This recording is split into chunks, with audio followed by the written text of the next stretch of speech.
The first speaker is Dr. Seth Cohen, an alum of this institution, 1988.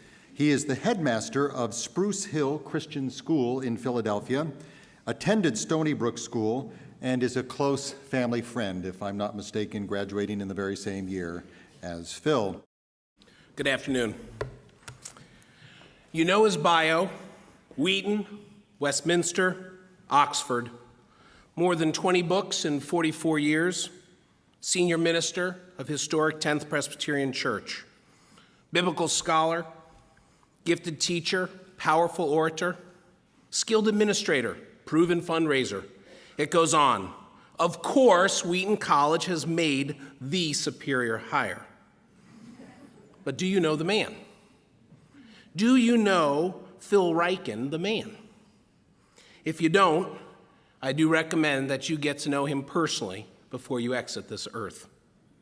Because Dr. Ryken is a man that is so much more than what shows up in this bio. When Wheaton College chose Phil Ryken to be their 8th president, it got the whole package deal. When you get Phil, you get it all.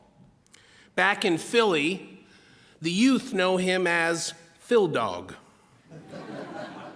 You see, even while writing prolifically, preaching internationally, administrating impeccably, Phil always had time to tangle with the rest of us. Sunday afternoons, between the slick back hair of 2 services in the morning and 1 in the evening, you would find Phil with 2 church groups, you would find him with 2 full teams of church folks sprawled across a city park, playing football, with Phil usually scoring the winning touchdown. He loves sports: basketball, baseball, football, even paintball. Now, I admit that I'm a wider target than most people, but I can attest to you that after that day, I was covered in bruises from head to toe. Phil Ryken's a formidable foe in paintball. Phil plays to win. If you ever feel your ego getting a little too big, try a strategic board game with Phil. That'll take you down a notch. Phil is also the best kind of family man. He starts in the right place, honoring Lisa, both privately and publicly. He continues by pouring himself into each of his 5 children, helping with homework, coaching a Little League team, attending a piano recital, and teaching them to love Jesus. He takes them on great vacations, organizes a family fantasy football league. But these are the outward things.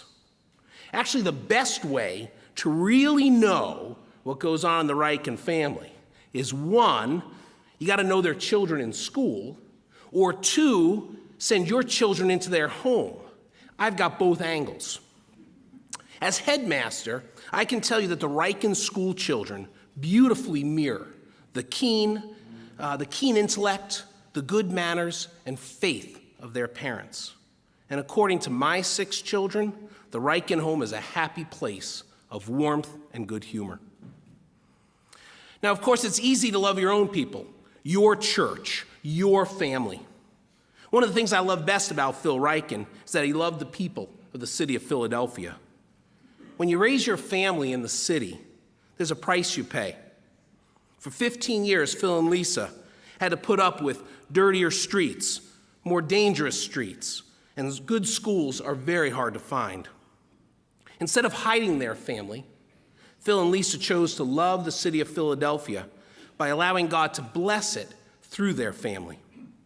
I run 2 inner-city Christian schools in Philly, where 90% of the children are of color and 70% of them live at or below the poverty line.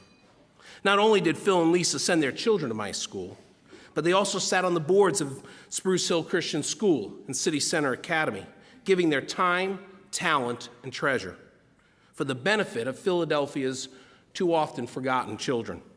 That's the love of Jesus in action. That's Dr. Phil Ryken.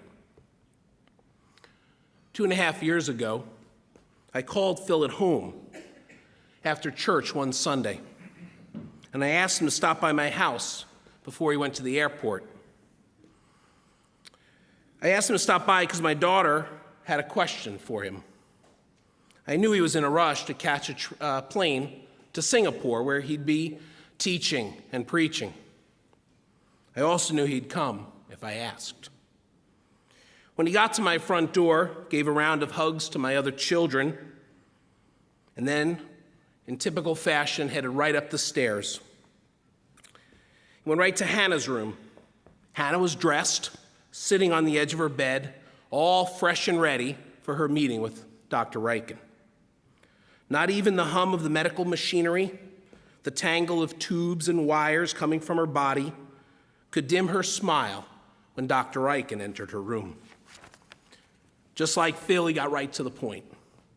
"Hannah, I hear you have a question for me today." Her reply, "Dr. Ryken, how do Christians get ready to die?" Matthew 25:40, Jesus tells us what really matters.